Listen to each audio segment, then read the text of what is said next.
The main gate baked under the afternoon sun, heat rising in shimmering waves from the concrete like the base itself was breathing.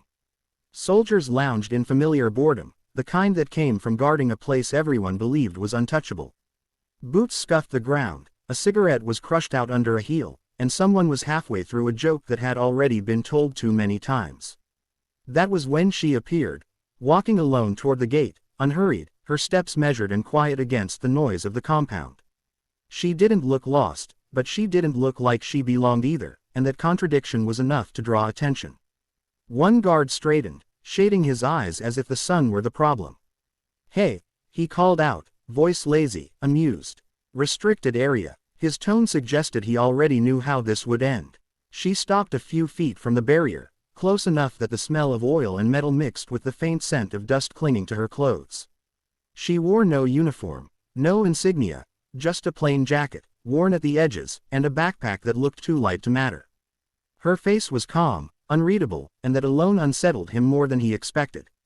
Another soldier leaned over, glancing at her shoes. "You miss a tour bus or something." A few chuckles rippled through the group. Someone else added, "Main gate's not customer service, sweetheart." The laughter grew louder, feeding on itself, fueled by the easy confidence of men who had never once been questioned at this post. She listened without reacting, eyes moving slowly from face to face, as if memorizing them. There was no anger there. No embarrassment. Just patience. "ID?" the first guard finally asked, holding out his hand with exaggerated politeness. She didn't reach for her pocket. Instead, her gaze shifted past him, toward the gate's biometric console mounted in steel beside the barrier.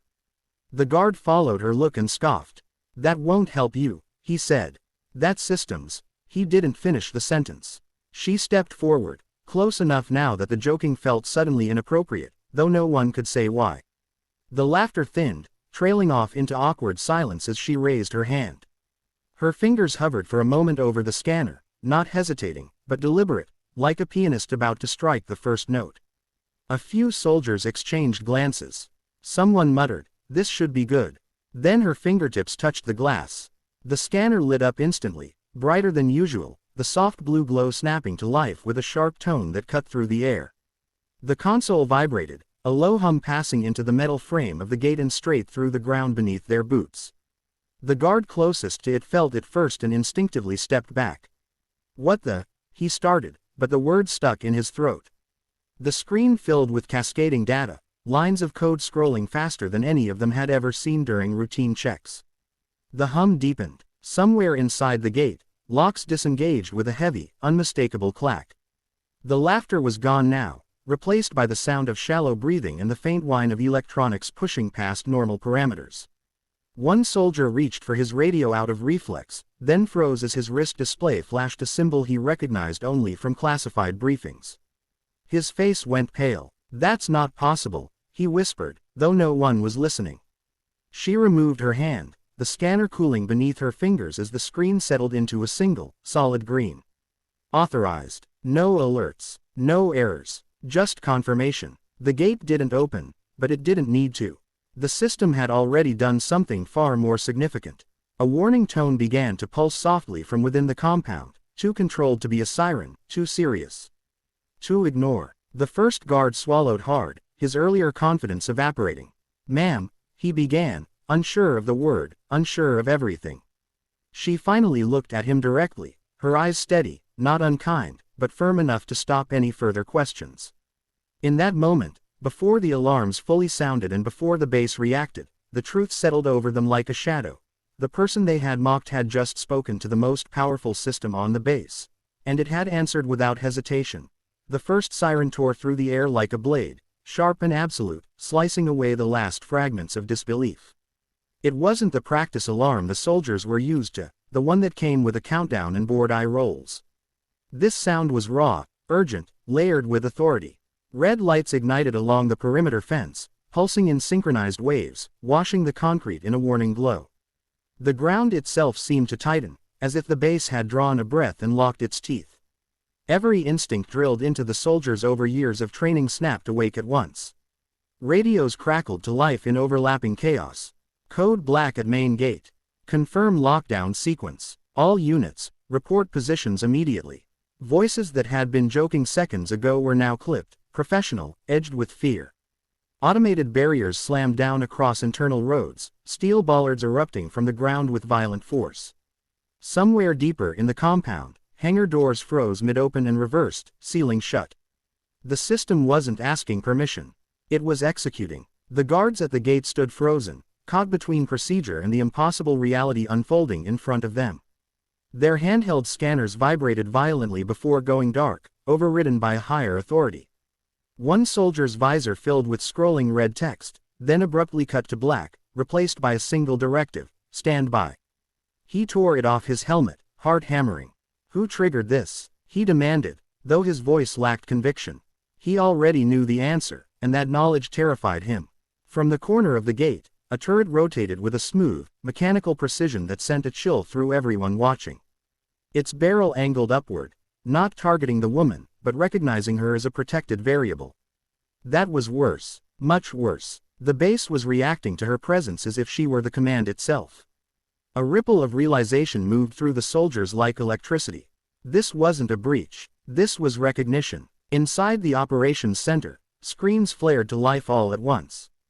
Maps zoomed automatically toward the main gate, data streams flooding in faster than officers could process them.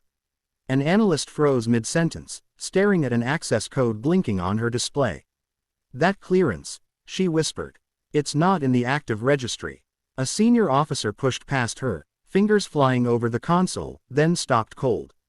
His jaw tightened. It's older than all of us, he said quietly. And it's awake. Back at the gate, the woman remained still, framed by flashing lights and locked steel. The chaos around her seemed to bend away, unable to touch her. Soldiers sprinted into position along the perimeter, forming defensive lines that subtly curved inward, not to restrain her, but to protect the space she occupied. Boots thundered against concrete, weapons clicked from safe to ready, yet not a single barrel pointed in her direction. Every system on the base had made a decision, and it was unanimous. A convoy roared out of the inner compound, engines screaming as armored vehicles tore down the cleared roadway toward the gate. Dust exploded behind them, hanging in the air like smoke. The guards who had mocked her earlier were pushed aside as elite units took over, their movements precise, their faces grim. One of them glanced at the scanner, then at the woman, and felt a cold knot twist in his stomach. He had trained his entire career to recognize threats. Nothing had prepared him to recognize authority this absolute. The convoy screeched to a halt, doors flying open as officers dismounted at a run. The ranking commander approached first, his expression controlled but pale, eyes flicking between the locked gate, the glowing scanner, and the woman standing calmly at the center of it all. His earpiece crackled with frantic voices demanding answers he didn't yet have. He raised a hand, silencing them, and took one careful step forward. Lockdown confirmed, an automated voice echoed across the base, cold and final. All systems subordinated. The words hit harder than any explosion. Subordinated? To what, or to whom? The commander stopped a few feet from her, straightened his posture, and did something no one at the main gate had expected to see that day. He snapped a crisp salute, sharp enough to cut through the noise. In that instant, the last traces of confusion vanished. This wasn't a mistake. This wasn't a glitch. Whatever she had activated with a single touch had reached the deepest layers of the base, and everything, and everyone, had been forced to listen. The sirens faded as suddenly as they had begun, leaving behind a silence so complete it rang in the ears. Red lights dimmed to a steady amber, no longer screaming danger but holding the base in a state of suspended breath. The main gate remained sealed, thick steel locked in place, yet the tension had shifted. This was no longer a moment of crisis. It was a moment of reckoning. Soldiers stood in perfect formation now, boots aligned, shoulders squared, every trace of mockery erased from their faces as if it had never existed. The commander lowered his salute only after she acknowledged it with a small, almost imperceptible nod. No words passed between them, but an understanding did. Orders rippled outward without being spoken. Radios clicked once, twice, then fell silent, awaiting direction that only one person in the entire base could now give. The woman stepped forward, her boots echoing softly against the concrete, and the elite units parted instinctively, creating a clear path as though the ground itself had recognized her authority. She walked with calm purpose, eyes scanning the compound beyond the gate, taking in watchtowers, armored vehicles, and soldiers who had trained their entire lives for moments like this. None of it impressed her. None of it intimidated her. She had seen stronger defenses fall and greater men fail. At the scanner, she paused again, not to trigger another command, but to end one. Her fingers hovered briefly, then tapped a different sequence. The amber lights shifted to green across the perimeter. Internal systems unlocked in a controlled cascade. The base exhaled. Lockdown standing by, the automated voice announced. Awaiting executive directive. Every soldier within earshot felt the weight of those words. Executive. Not command. Not clearance. Executive. The commander stepped beside her now, careful to keep half a pace behind. Base is secure, he said, voice steady but respectful. All systems at your disposal. He didn't ask who she was. He didn't need to. Names were irrelevant at this level.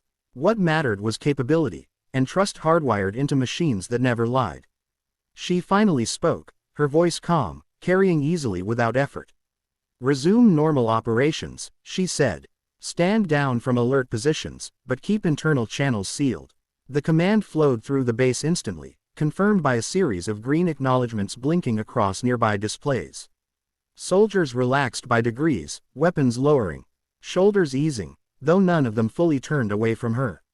They watched with a mixture of awe and humility, aware that they were witnessing something most would never be cleared to know existed.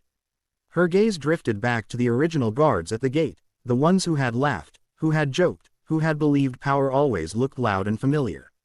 They stood rigid now, faces flushed with shame, eyes fixed straight ahead.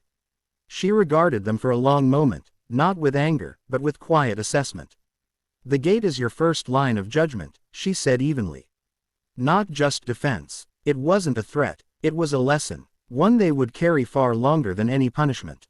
Without another word, she turned and moved deeper into the base, escorted not by force but by respect. Doors opened before she reached them. Screens adjusted to her presence. Somewhere far below, systems logged her arrival in records no one else would ever read. The base had not merely recognized her, it had remembered her. Behind her, life slowly returned to routine. Vehicles rolled again, radios resumed low chatter, but the mood had changed.